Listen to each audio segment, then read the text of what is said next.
네, 오늘 주 앞에 나와 예배를 모이신 여러분에게 그리스도의 은혜와 평강이 충만할 수 있기를 주의 이름으로 축복합니다.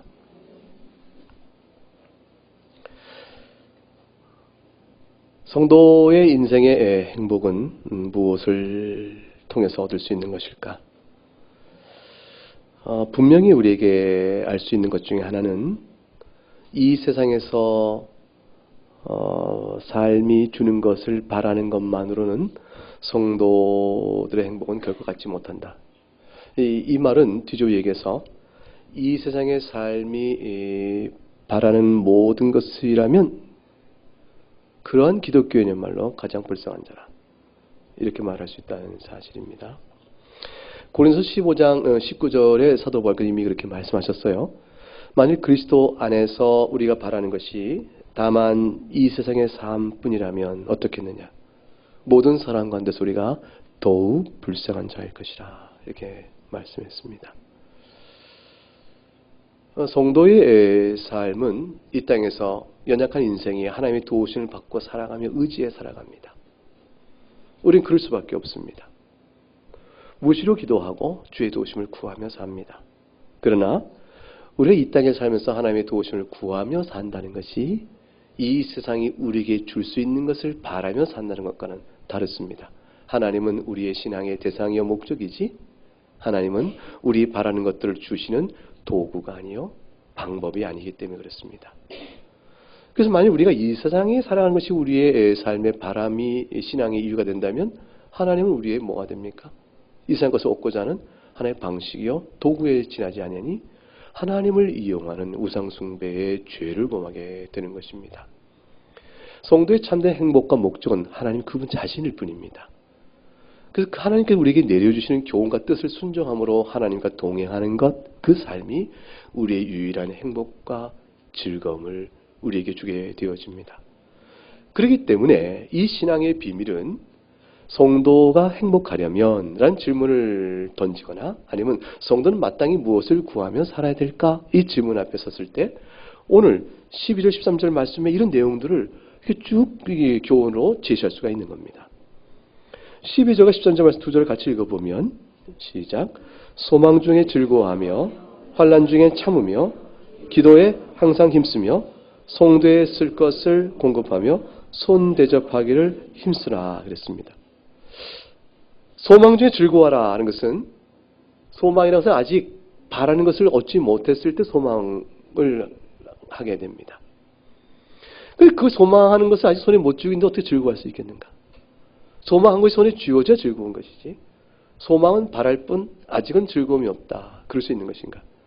그러면 어떤 상황에 무엇을 바라는가? 소망하고 있는 것, 그것을 아직 얻지 못한 현재 상태는 어떤 상태인가? 그것이 환난 중에 참으며라는 말 속에서 설명합니다. 이 말을 이어붙이면 현재는 환난 중에 있으나 소망을 바라보며 참고 즐거워하라 이렇게 되는 것이에요. 이것은 쉬운 일이 아닌 것을 금방 알 수가 있습니다. 현재는 환난 가운데 있으나 그러나 소망을 바라보며 현재의 환난을 참고 바라보는 소망으로 즐거워하라. 그렇게 말씀하시면 이를 우리가 어떻게 할 수 있습니까? 했더니 기도에 힘써라 이렇게 되어 있어요. 기도하라.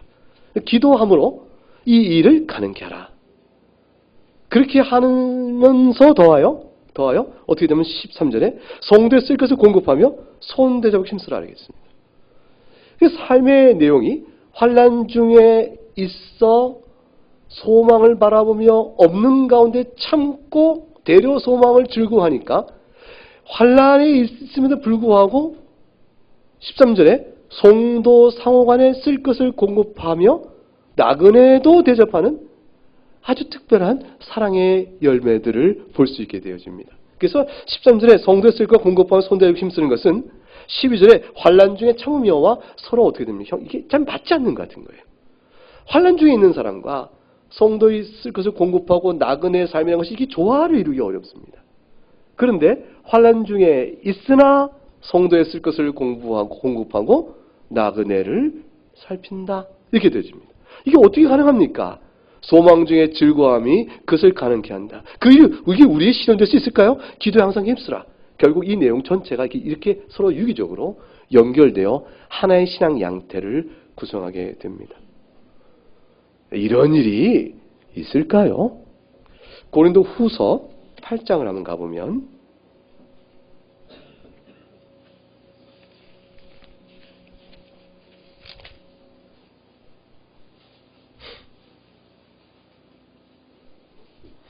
고린도후서 8장 1절과 2절 말씀을 같이 읽어보겠습니다. 시작. 형제들아, 하나님께서 마게도냐 교회들에게 주신 은혜를 우리가 너희에게 알리노니 환난의 많은 시련 가운데서 그들의 넘치는 기쁨과 극심한 가난이 그들의 풍성한 연보를 넘치도록 하게 하였느니라. 여기 한 이상한 현상을 알아보게 됩니다. 바울 사도가 모든 오고 오는 교회에게 마게도냐 교회를 내가 너에게 소개하고 싶다라고 말합니다. 이 교회에 특별한 은혜가 부어졌는데 그 은혜는 이런 현상으로 드러났다고 말합니다. 그것이 뭐냐면 너희가 다 알듯이 마게도냐 교회가 놓인 상황이 어떠하냐라고 확인시켰습니다. 자, 어떠합니까? 2장 첫 번째, 환난의 많은 시련 가운데 있습니다. 환난의 많은 시련 가운데 있는데 근데 그들은 두 가지 양상을 드러냈습니다. 환난의 많은 시련들 가운데 기대되는 양상은 괴로움과 슬픔과 낙심과 절망이요, 서로를 돌아보기는커녕 자기 자신을 추스기도 바빴다, 어려웠다, 이렇게 되어야 할 터인데 두 가지 전혀 기대와 어긋나는 양상을 제시해요. 하나는 뭐냐면 기쁨이 넘쳤다는 것이. 아, 왜? 극심한 가난이 도리어 연보를 풍성하게 넘치겠다. 아니, 어떻게 해서? 여기에 경건의 비밀이 있는 겁니다. 많은 환난의 시련이 있지만 저도 넘치는 기쁨을 무엇 때문에 가졌을까요? 하나님의 은혜로 말미암아 지금 로마서 우리가 12장에 본 것처럼 뭘까요? 소망의 즐거움이 있었던 겁니다. 그리스도로 인하여 주신받은 소망의 즐거움이 너무 크니까 극심한 가난에도 불구하고 저들이 연보를 오히려 더 넘치게 할 수 있는 이런 역설적인 현상, 그런 현상을 우리가 보게 되었느니라. 마게도냐 교회가 슬펐을까? 기뻤을까? 저들의 심령 속에 어떠한 일이 있었을까? 3절에 그들이 힘대로 할 뿐 아니라 힘에 지나도록 자원하여 4절에 이 은혜와 성도 섬기는 일에 참여하였다. 성도 섬기는 일에 참여했다. 이 성도끼리 서로 오늘 본문에서 12장 13절에 성도에 쓸 것을 공급하며 손대접하기 힘쓰라는 말씀이 그대로 이들에게 실현되어 나타났습니다. 이들의 형편은 어땠습니까? 극심한 가난이 저들에게도 있었음에도 불구하고 그것입니다. 결국 지금 로마서 12장 12, 13절에 말씀해 주신 이 영적 상황은 우리들의 형편이 부하냐 아니면 가난하냐 그거에 조건적으로 달려있는 것이 아닌 것을 우리에게 말해줍니다. 빈부, 귀천에 관계없이 복음이 살아 역사하는 양상은 이와 같이 드러난다고 말합니다. 내용을 구체적으로 살펴보죠. 로마서 12장 12절에 소망 중에 즐거워하며 도대체 어떤 소망을 즐거워하는 것일까? 로마서 5장 1절부터 4절에 보게 되면 로마서 12장 12절의 내용을 그대로 주해해 놓듯 로마서 5장 1절과 4절이 좀 더 자세히 설명되어 있습니다. 로마서 5장 1절 4절 말씀. 그러므로 우리가 믿음으로 의롭다 하심을 받았으니 우리 주 예수 그리스도로 말미암아 하나님과 화평을 누리자. 두 가지 얘기합니다. 그리스도 말미암아 의롭다함을 받았다. 두 번째, 하나님과는 그래서 화평한 사이가 됐다. 반대로 의롭다함을 받지 못할 때는 뭐죠? 죄인으로 정죄받은 상태다. 그러면 어떻게 되죠? 하나님과 원수 사이가 됐다. 근데 이 두 개가 완전히 바뀌어버린 겁니다. 그래서 이 은혜를 우리가 이 은혜 들어감을 믿음을 말미암아 얻었고 하나님이 영광을 바라며 즐거워하느니라. 그래서 이제는 하나님이 우리의 영광이 되고 우리가 하나님의 영광이 되어집니다. 그래서 그걸 즐거워하는 아주 특별한 관계로 바뀌어져 버렸습니다. 성도에게는 약속된 소망이 있는데 그것이 하나님의 영광입니다. 영광을 바라니까 소망이죠. 소망의 내용이 하나님의 영광입니다. 그런데 이뿐 아니라 우리가 환난 중에 즐거워하느니 하나님의 영광을 바라며 즐거워하는 자가 되었는데 현실은 환난일 수 있다. 이제 환난에도 불구하고 우리가 즐거워하고 그것은 환난을 통해서 우리가 인내를 배워가게 되고 오래 참는 일이 우리에게 역사 열매를 맺고 그 말이에요. 환난 중에서 인내를 이룬다는 말은 환난 가운데서 인내의 열매를 맺게 되고 인내의 열매를 맺다 보면 연단의 열매가 나오는데, 이때 연단은 죄인을 책망하는 연단이 아니고, 이때 연단은 뭐냐면 그가 어떤 자인가를 드러내주는 연단이에요. 그러니까 금덩어리 광석이 있을 때 그를 불에 용광로에 넣어서 금인 것을 드러내는 것처럼, 그가 어떤 상태에 있는 자인가, 마음속에 있는 신앙의 색깔과 정체성을 드러내주는 연단, 그것이 바로 지연단입니다. 그러니까 신앙에 예수님 믿는 것 때문에 신앙의 시련이 좀 오거나 어떤 유혹과 핍박이 왔을 때 이러고 넘어져 버리면, 아, 저 사람이 겉으로는 견고한 신앙인 것 같았는데 내면의 신앙 상태는 그냥 약했구나, 이렇게 우리가 알고, 또는 대충 믿는가, 저 사람이 신앙이 있나 싶은데 견고하게 시련 속에서 그리스도의 믿음을 견정하고 하나님의 교훈에 순종하면 그 사람 내면의 신앙이 드러납니다. 강한 자로 드러나게 되죠. 그게 연단이에요. 그래서 환난 가운데 오래 참는 열매를 맺고, 그렇게 신앙 환난에 불구하고 오래 참는 열매에 맺는 모습 안에서 그 사람의 내면의 신앙이 과연 어떠한지, 하나님과 관계가 어떠한지 참된 실상이 증거돼 드러난다. 그게 연단입니다. 증거되는 열매가 나타나고 그 증거 열매를 통해서 과연 그 사람은 자신이 바라고 즐거운 하나님의 영광을 소망하며 나갈 수 있다, 이렇게 되어 있어요. 하나님 뵙기를 기다리는 마음이 더 뜨거워지는 것이에요. 평안할 때보다 환난과 오래 참음과 그 가운데 믿음의 증거가 드러날수록 주님 뵙고 싶은 마음이 더욱더 간절해지는 것이에요. 이것이 다시 하나님의 영광을 바라고 즐거워하는 날에도 돌아옵니다.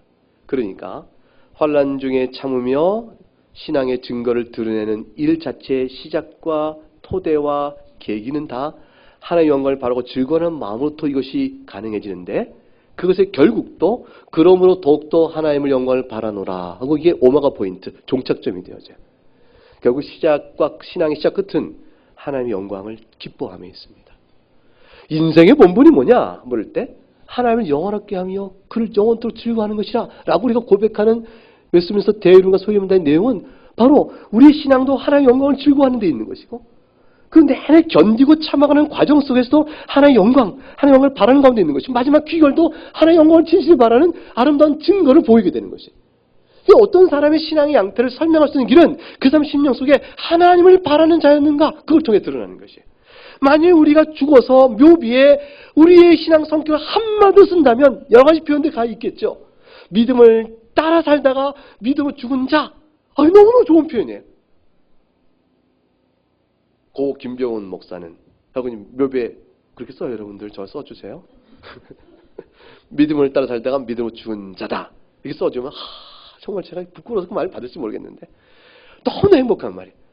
근데 그 믿음을 따라 살다가 믿음으로 죽었다, 그 믿음의 내용은 예수 그리스도. 바라는 소망은 뭐였냐? 그러면 그렇게 믿음을 따라 살다가 믿어 죽었다는 그 인생길의 버팀목이 됐던 원리는 뭐야? 이렇게 물으면 믿음 그렇지만 뒤집어 얘기하면 하나님의 영광을 바라는 소망이었다, 그거예요.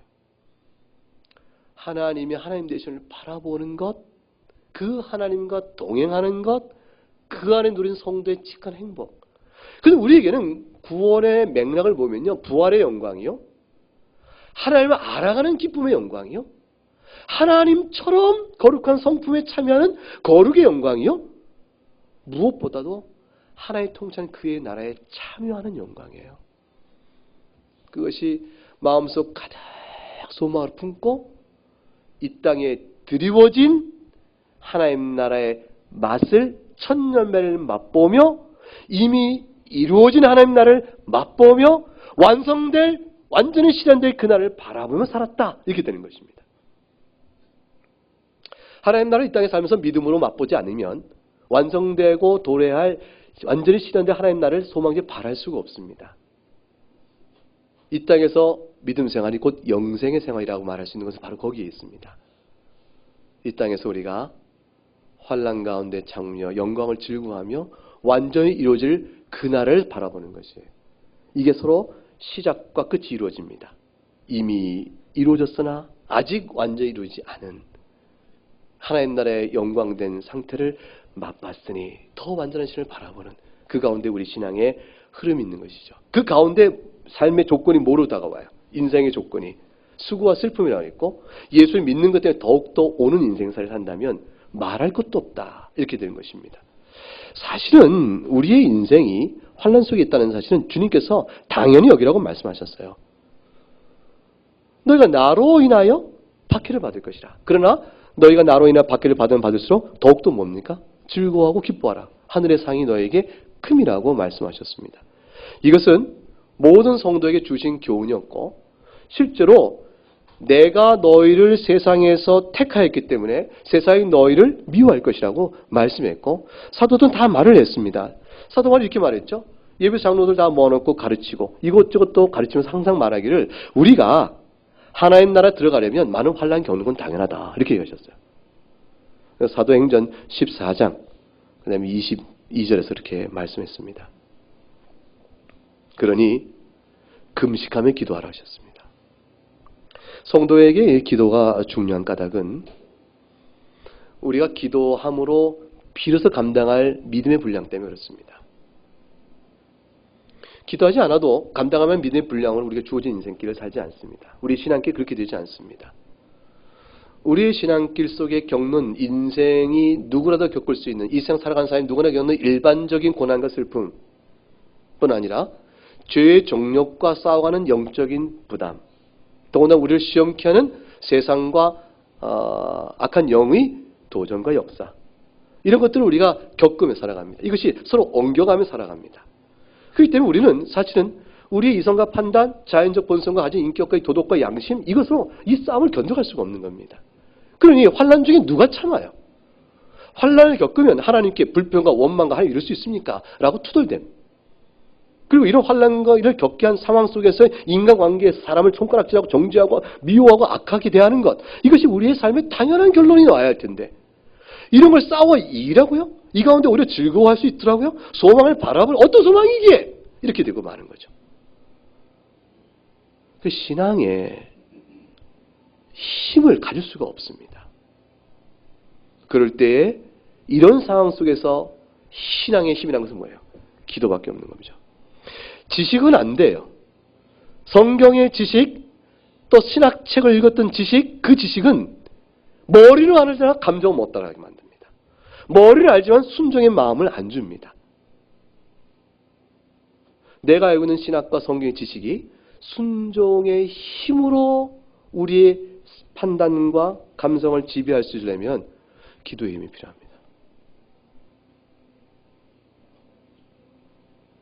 학교에서 여신원이 있는데 여신원의 대개 학생들 구성은 사모 또는 여자 권사님 또는 권사님 또는 집사님들 이렇게 이상하게 주의 말씀이 더 배우고 싶어서 그냥 가만히 있지 못했던 어떤 분들입니다. 목사님께서 또 이제 신학교 나오게 하면 이제 신방 전도사임으로 사역을 했으면 좋겠다 싶어서 빼어서 보내기도 하고 그래요. 그게 와 있습니다. 나름대로 교회에서 열심을 다했던 훌륭한 성도들입니다. 와서 배우는 가운데 점점점 희미했던 믿음의 지식들이 신학을 통해 배우니까 뚜렷하게 정리가 돼가고 행복감을 갖습니다. 근데 그들이 말합니다. 근데 교수님, 기도해야만 얻어진 지식이 유용하네요. 신학교 수업이 저를 그대로 바꾸는 건 아니네요. 기도의 능력이 절실하네요. 그 뜻밖의 신학교에 와서 많은 걸 배웠는데 뭘 배워나가냐면 기도해야겠구나 배워나갑니다.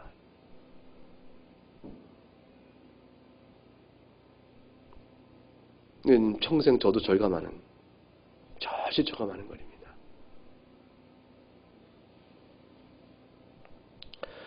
욥이 환난을 당합니다. 환난 가운데 욥이 큰 인내를 보입니다.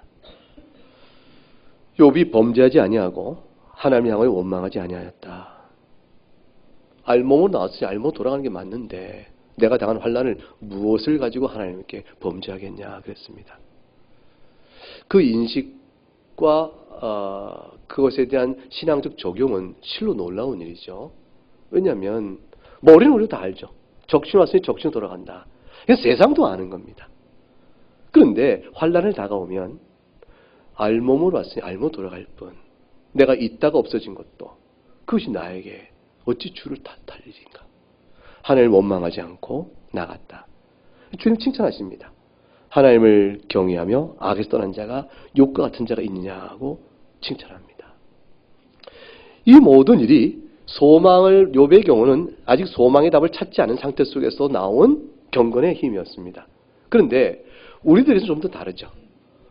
오늘 사도 바울은 욥과 같은 신앙의 인내를, 그 가혹한 인내를, 견디고 오른 인내를 우리에게 행하라 이렇게 말하는 것이 아니고, 하나님이 여러분이 주신 소망을 바라보세요 라고 말하는 겁니다.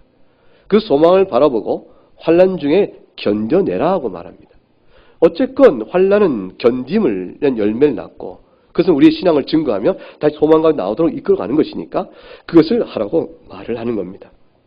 이 일을 위하여 절대 기도에 힘쓰라. 이 힘쓰란 말은 끊임없이 꾸준히 애써 전념하라 그 말이에요. 그러니까 힘쓰란 말이 꾸준히라는 지속성이 있고, 그 다음에 힘을 다하라, 애를 쓰라는 말이 포함돼요. 이 두 개의 개념이 합쳐져 있어요. 그러니까 기도는 그냥 하고 싶을 때, 기회 있을 때 한 번 툭 하는 것이 아니고 삶의 실존적, 영적 실존을 문제 놓고 참고 견디며 하는 것입니다. 하나님께서는 우리가 참 기도에 게으른 자인지 아세요. 시편에는 기도의 내용이 얼마나 많은지 모릅니다. 그리고 우리가 참 기도하지 않습니다. 바라는 건 많은데, 그리고 불평도 많은데, 신앙생활에 참 기도에 게으른 걸 너무 잘 아시고 기도하라는 말씀을 아주 자꾸 가르치세요.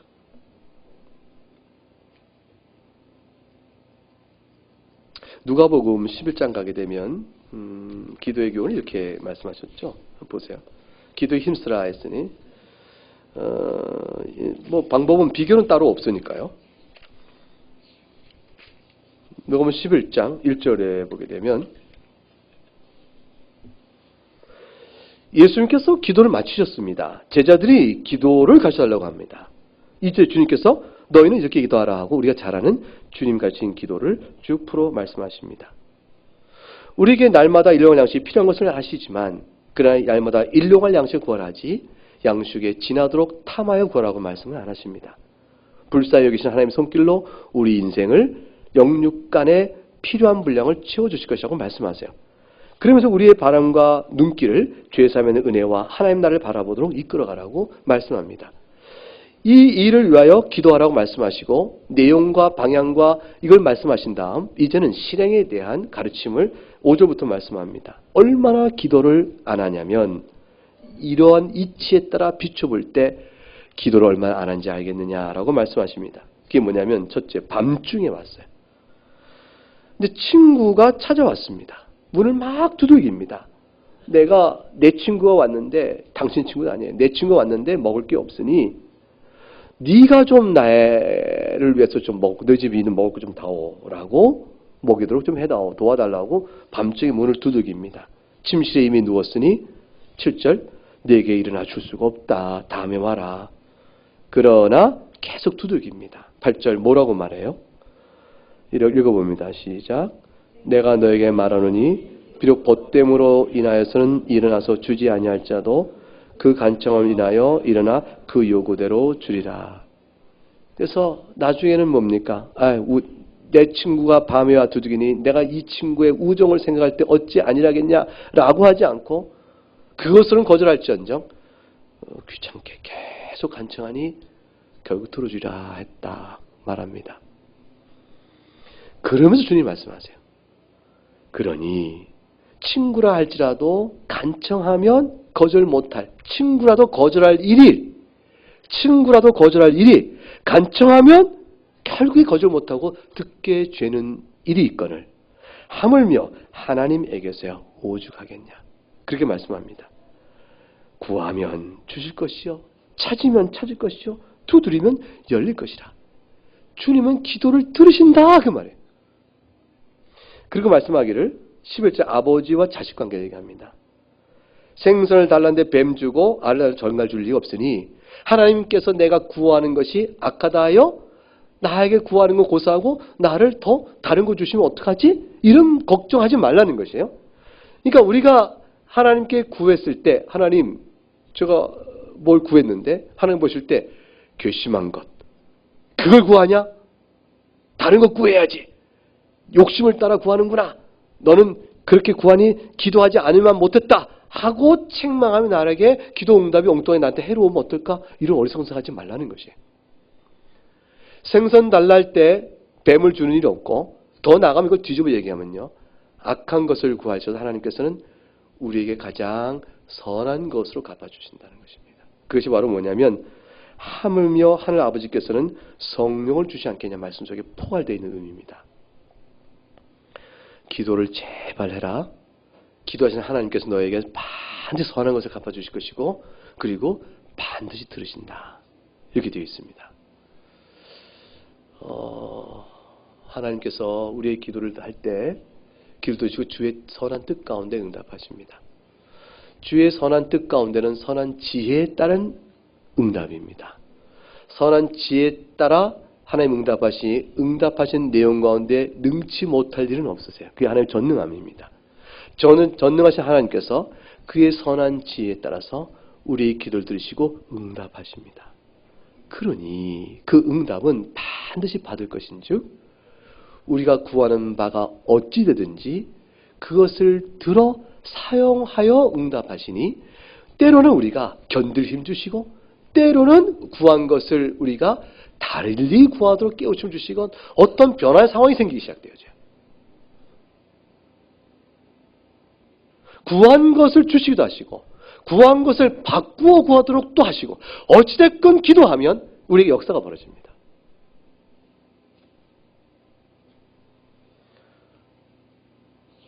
누가복음 18장 가게 되면 기도에 힘쓸 일을 이렇게 굳건히 말씀하셨습니다. 예수님께서 그들에게 항상 기도해라. 항상 기도하는 이 말씀은 지금 로마서 12장 12절에 기도에 항상 힘쓰라 하는 것 똑같은 말씀이죠. 항상 기도해라. 왜 낙심하냐? 그겁니다. 낙심하지 말고 이 말은 왜 낙심하느냐? 왜 절망하느냐? 왜 속상하고 괴로워하느냐? 기도해라. 이렇게 되는 것입니다. 여러분, 신학은 옳은데 기도하지 않는 사람과 신학적 지식, 성경 지식은 부족한데 기도하는 사람과 누가 더 행복할까요?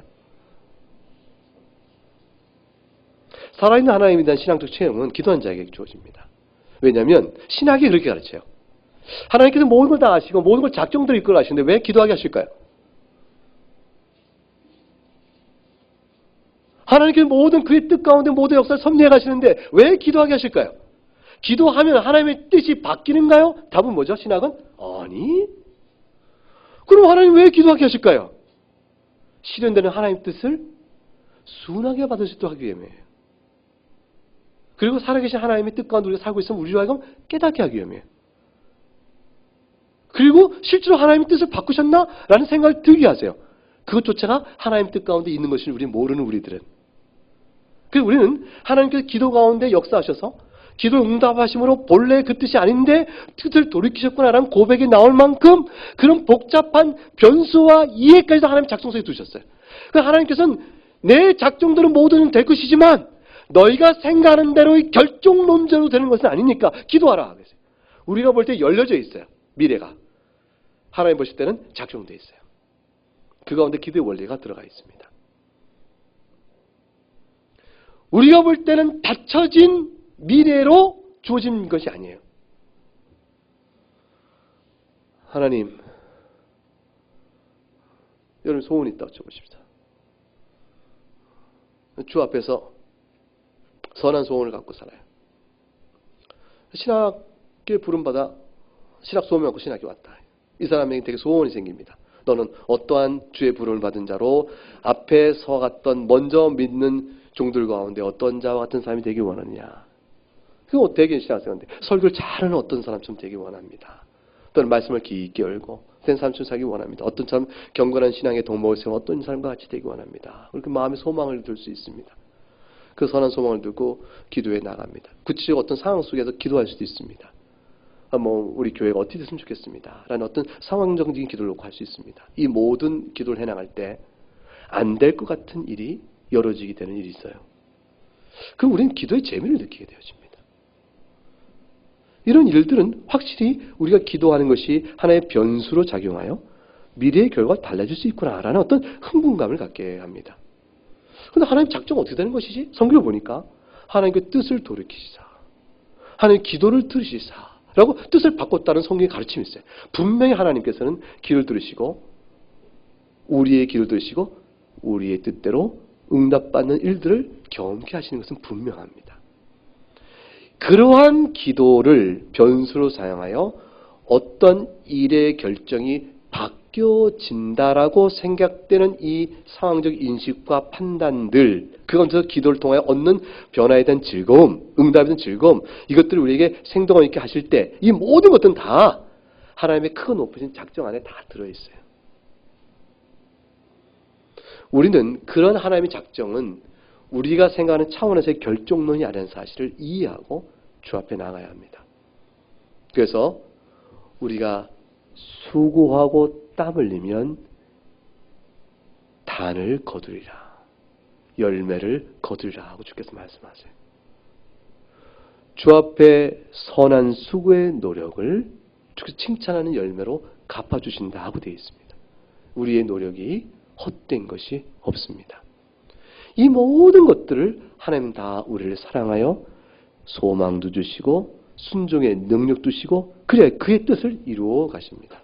그러므로 하나님의 주권적 통치는 우리를 게으르고 나태하게 만들지 않습니다. 우리를 힘껏 주 앞에 엎드려 나가게 말하고 자신을 쳐서 복종시키는 경건의 노력으로 이끌어 옵니다.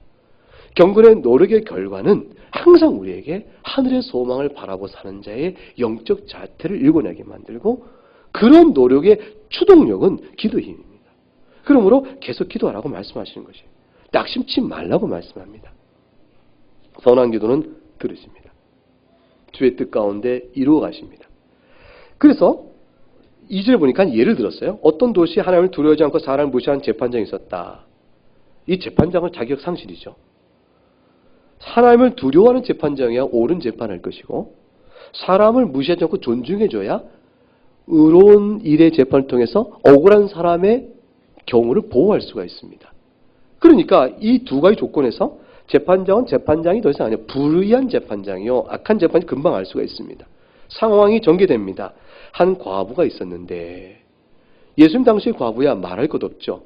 홀로 생존을 도매 살아가는 슬프고 어려운 처지에 있는 사람을 대표적으로 과부와 나그네, 고아 이렇게 말합니다. 그 부분이 있었는데 이분이 재판장에 호소할 수밖에 없었어요. 과연 무시당하고 멸시당한 겁니다. 사회 안에서 겪은 일이 너무 속상해서 원한이라고 표현되어 있어요. 이런 원한을 풀어줄 현실적인 방법은 재판장이었어요.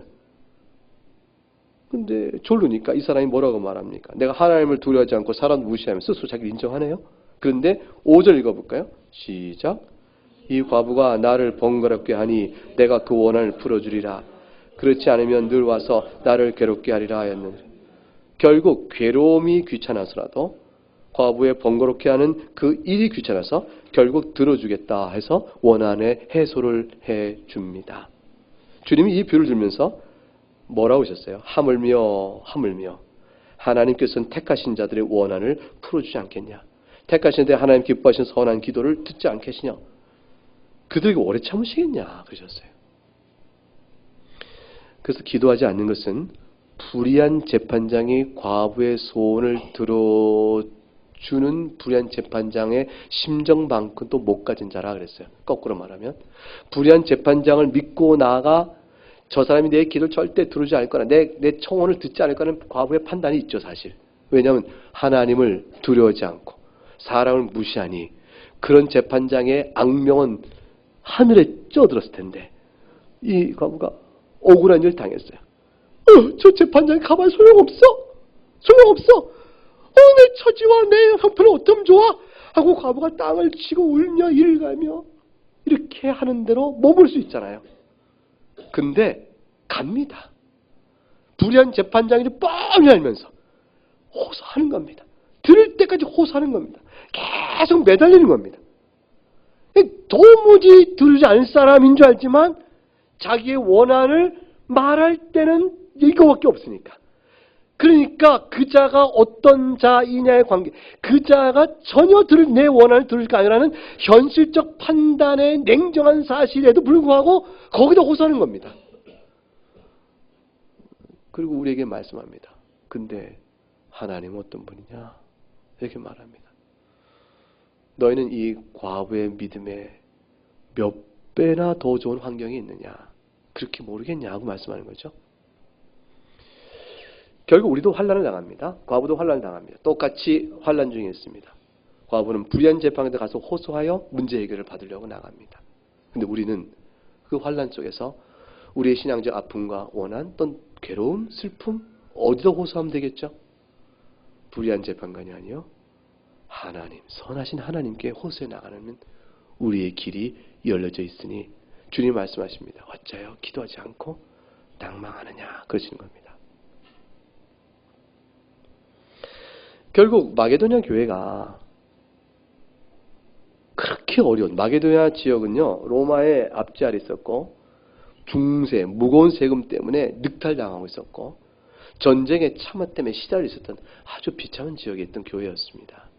그런데 그 교회에 있던 사람들이 기쁨으로 주를 향해 나갔습니다. 환난은 많은 시련이 있었으나 그들이 주께 주신 그 하나님의 크신 영광을 보며 막 기쁨에 있어서 극심한 가난 속에 있지만 성도를 사랑하고 주의 몸된 교회를 위한 헌신 수고를 하기 시작한 것입니다. 절대적으로 사도 바울이 그들을 통해서 받았던 복음적 후원 사역이 얼마나 큰 돈으로 왔는지 모르겠어요. 근데 사도 바울은 너무너무 감격해버립니다. 너무 크게 감격해버립니다. 그들의 형편과 처지를 잘 알기 때문입니다. 오늘 이와 같은 믿음 속에서 지금 사도 바울은 우리에게 소망에 즐거워하고 환난 중에 참으면 그 기도에 힘쓰는 자가 나눌 마게도냐 교회의 열매를 연상케 하는 말씀을 13절에 이어 교훈합니다. 성도들의 쓸 것을 공급하라 그것입니다. 첫째는 교회 안을 보는 거죠. 교회 내면, 교회 안에서 형제의 형편을 돌아보아 그들의 궁핍하고 필요한 자가 없는가를 살펴 그들이 너무 핍절하지 않도록 도우는 일을 힘써하라고 말씀합니다. 그리고 더 나아가서 교회 안에서뿐만 아니라 교회 바깥에 있는 손 대접하기를 힘쓰라 했으니 나그네에게도 그리할 것이라고 말씀합니다. 이것은 베드로 전서 4장 7절과 10절에 사도 베드로가 교훈한 바로 그대로입니다. 만물의 마지막이 가까이 왔다. 그래서 정신을 차리고 근신하며 기도하라 그랬습니다. 마지막에 때가 가까웠으니 기도하는 마음, 종말론 적 사랑을 갖고 있는 사람은 오늘의 마지막 주님 배울 날을 바라보면서 오늘의 적용점 뭐냐? 뜨겁게 사랑하는 것이라 이렇게 얘기합니다. 그게 베드로전서 4장 8절이에요. 무엇보다도 오늘날 주님 다시 배울 소망을 갖고 있는 사람이 현실적 적용의 내용은 뭐로 드러날까? 그래서 뜨겁게 사랑하는 것이라. 오늘 로마서 12장 10절 말씀이죠. 형제를 사랑하고 서로 의하며 존경하기를 서로 먼저 해라. 그 말씀 그대로 베드로전서 4장 8절에 그대로 적용되는 겁니다. 종말론적 신앙이요 주님 배울 소망을 가진 사람은 그 소망은 그날에 있을 일이니까 그날 좋아 그래서 오늘 나 혼자 배부르고 등 따숩고 편하게 살자 이렇게 적용이 절대 안 된다 그 말이에요. 절대 그렇게 적용이 안 됩니다. 주님을 바라보는 사람은 현실 교회 안에서 교회를 사랑하고 또 나그네를 사랑합니다. 무엇보다 뜨겁게 사랑해라. 그 사랑은 첫 번째는 허물을 덮어라 그랬어요. 허물을 덮어라. 사랑은 허다한 죄를 덮느니라. 그리고 두 번째는 대접해라 그랬어요. 그게 베드로전서 4장 9절 말씀이에요. 무엇보다 뜨겁게 사랑할지니 첫째는 허물을 덮어라. 두 번째는 물질로 대접하라. 이 두 가지가 교회 안에서 서로 맺어갈 관계라. 이렇게 이 얘기 말씀합니다. 그리고 각각 받은 은사대로 청지기 같이 봉사라. 이렇게 말씀했습니다. 청지기 같은 의식이 기도에 힘쓰는 사람에게 드러납니다. 뭐가 되냐면 내가 가진 물질과 재능과 기회와 힘 모든 것은 나만을 위한 것이 결코 아니구나라는 사실을 깨닫게 되는 겁니다. 이것은 나만을 위한 것이 아니죠. 주님께서 나의 필요를 위하여 주신 것이지만 나를 통하여 주의 필요를 쓰기 위해 주신 것입니다. 그래서 그것은 곧 뭐냐면 주의 필요는 교회 안에 있는 지체를 위한 것이요, 또 복음 사역을 위한 것이요, 또 나그네를 위한 것이기 때문에 하나님 선하게 기뻐하시는 일을 위해 쓰임 받도록 우리에게 주신 바 되어진 겁니다. 자신이 필요한 분량에 넘치게 받은 분들은 그분은 항상 그분을 의식하여 사용해야 합니다. 자신의 필요보다 부족하여 힘든 사람이 없도록 그걸 채워주는 일을 위해서 나에게 필요보다 더 준 것이라는 사실을 인식하고 나눠줘야 합니다. 그것은 힘, 건강 또는 시간, 물질, 갖고 있는 은사와 그 모든 것, 어떤 것이든 마찬가지입니다. 이분의 의식이 바로 청지기같이 서로 봉사라는 말씀 속에 담겨져 있는 겁니다. 결국 환난 중에 있으나 성도의 쓸 것을 공부하고 손 대접하기 힘쓰는 것은 이게 서로 세상으로 보면 이해하기 어려운 관계입니다. 환난 중에 있는 사람이 어떻게 성도의 쓸 것을 공급하고 손 대접하기 힘쓸 수가 있죠? 이게 서로 모순적인 거잖아요. 같이 갈 수, 양립될 수 없는 것으로 보이지 않습니까? 그런데 사도 바울은 뭐라고 하냐면 환난 중에 참고 견디라. 그 가운데서 받은 바 하나님의 영광을 소망 중에 바라면서 기도의 능력 가운데 너희 형편을 돌아보아 성도가 연약자가 있으면 그럼에도 불구하고 도우라 라고 말합니다. 마게도냐 교회가 그렇게 한 것을 기억하라고 말씀합니다. 하나님께서는요,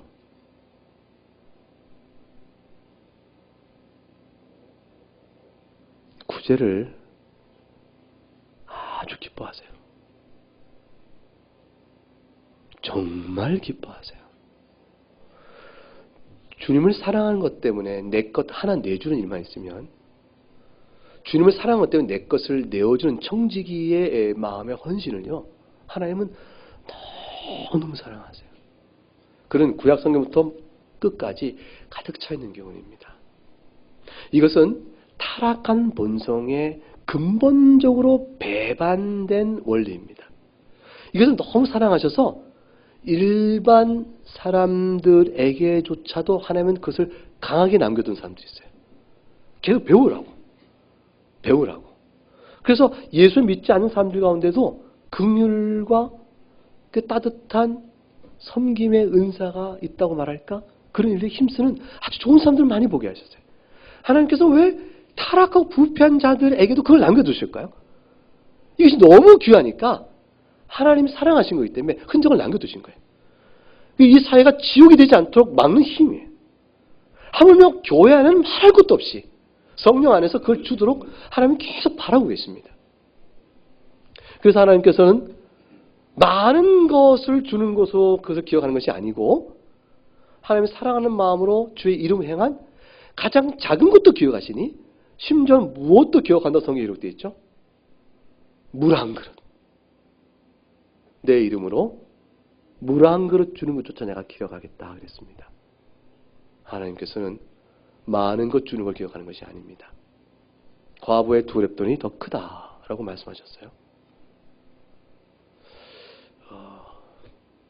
우리 교회도 좀 더 구제에 힘쓰고 좀 더 나눔에 힘을 써야 되고 복음 사역을 향해 애를 써야 할 것입니다.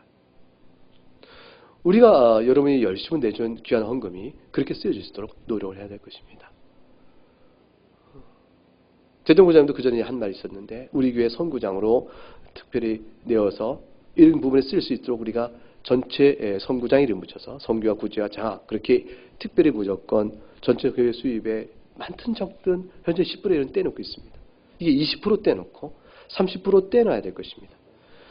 그 외에 교회 용도란 것이 교회 예배당 보존시키고 또 교육하는 데 쓰고 교육자 생활비 지원하고 그 다음에 선교 사역에 전도 및 선교 사역에 도움을 주는 일 그런 일들을 위해 고루고루 쓰입니다. 그러면서도 구제의 성격은 교회 재정 사용에 아주 필수적인 일로 예로부터 교회가 해왔습니다. 마땅히 그래야 됩니다. 여러분의 귀한 헌금이 다 그리스도이기 여러분은 거기에 참여하고 있는 것입니다. 실제 이 일을 하나님께서 얼마나 기뻐하시냐면 받는 자들의 행복감과 감사의 마음의 표현 속에서 우리가 그걸 역으로 볼 수가 있습니다. 신앙인이에요. 자기의 처지에 따라 받은 것이 얼마나 크냐에 관계없이 하나님 앞에서 그것을 감사하는 마음을 보게 되면 역으로 하나님이 그걸 행하는 일을 얼마나 기뻐하는 우리가 알 수가 있습니다. 우리 교회가 1년에 2번 우리가 12월 25일과 부활 기념 예배 때 감사헌금을 특별히 해서 장학헌금으로 학교에 보냅니다. 합동신학대에 보내죠. 그리고 우리 교인들 가운데 어떤 분은 자신의 일정한 큰 일정 금액을 기도하는 가운데 학교 장학금으로 익명으로 내놓으신 분도 계세요. 또 어떤 분들은 또 우리 교회도 있고 또 다른 교회도 있지만 어떤 분들은 우리 학교에 보면 그렇게 많아요. 그런 분들 꽤 있어요. 어떤 분들은 그냥 학생들에게 식권을 더해 봉사 헌금을 보냅니다. 이런 일들의 결과가 장학헌금을 받은 사람이나 식권 봉사를 통해서 무료 급식권을 이렇게 은혜로 받는 사람의 이 가슴속에 맺혀지는 하나님에 대한 감사와 고마움은 말할 수가 없어요. 하나님 나라의 살아계신 하나님의 손길을 맛보게 하는 거예요. 그분들에게는 하나님 살아계시구나를 맛보게 해요. 근데 누가 보냈어요 이거를? 믿음의 헌신으로 청지기의 마음으로 헌신하는 사람의 손길이에요. 이 사람은 다 피드백을 못 받고 있어요. 자신이 주의 이름에 행한 모든 선한 행실 그 일들에 대한 피드백을 우리가 이 세상에 다 받나요? 못 받습니다. 그래서 주님 때문에 잠잠고 했을 뿐이요. 우리는 부끄러워할 따름이에요. 근데 하나님은 그걸 다 사용하세요. 사용하셔서 그 수혜를 받는 사람 심령 속에 하나님 살아계시구나. 하나님 나라가 이 땅에 있구나. 이런 고백하게 만들어 너무 큰 감사와 동시에 열정적 헌신으로 이끌어갑니다. 눈물의 헌신이 이렇게 되어지는 것이죠. 하나님께 그렇게 역사해 나가세요. 하나님이 자신의 일을 드러내시는 방편 중에 하나가 돕는 손길이에요. 그 손길입니다. 그걸 통해서 하나님은 자신의 일하심을 아주 극명하게 드러내실 때가 너무너무 많은 것입니다. 물질에 궁핍하여 있는 상황을 돕는 손길은 하나님이 살아계심을 드러내는 증거이기 때문에 이게 열매이기 때문에 그렇습니다.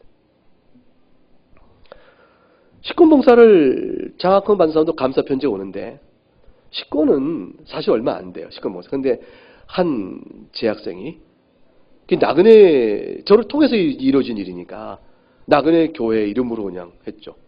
나그네 교회 사는 곳이다 이렇게.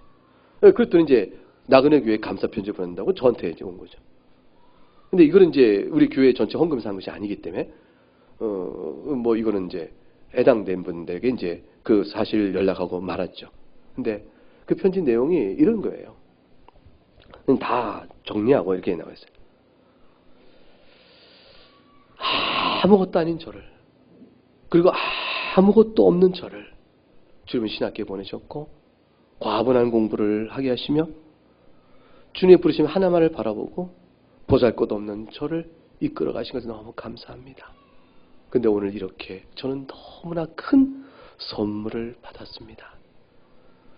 이사에 받은 선물, 그 큰 선물 도대체 뭐길 때문에 그럴까요? 이어준 편지 하나에 하나하나 이것을 사용해 먹을 때마다 이 귀한 헌금으로 드려진 사랑을 내가 깊이 생각하며 평생 있는 자리에서 최선을 다하는 사랑을 사역을 제가 감당하며 살겠습니다. 그렇게 하세요. 이사에 받은 거는요. 식권 30장이에요. 한 장에 3,000원. 30장이면 15주 한 학기 동안 한 주에 2번 먹어요. 2끼. 이 학생은 내가 틀림없이 짐작하니까 하루에 3끼 먹는 사람이 아닙니다. 하루 3끼가 사치죠. 책도 사봐야 되고 등급도 내야 되고 그러니까 견딥니다. 한 끼는 3,000원을 들이기 아까우니까 1,500원을 해결합니다. 빵과 우유. 그걸 위해서 교실에 보면 그 반에서 빵과 우유를 사놔요. 그리고 자기가 돈 내고 가서 먹습니다. 신학교에 차를 갖고 다니는 학생도 많아요. 근데 반대로 어려운 사람도 많습니다. 수입 없이 공부에는 어려운 시기를 거쳐가는 고난의 시기죠. 등록금은 자연의 은행 대출로 합니다. 근데 신학교 오기 전에 학부 다닐 때, 대학 다닐 때 이미 은행 대출이 있는 사람이에요. 쌓인 빚에 다시 빚을 얹어서 공부를 합니다. 교회가 학비를 다 해결해주지 못할 때 그 방법밖에 없었죠. 근데 졸업 이후에 그 빚을 갚을 가망성이 별로 없어요.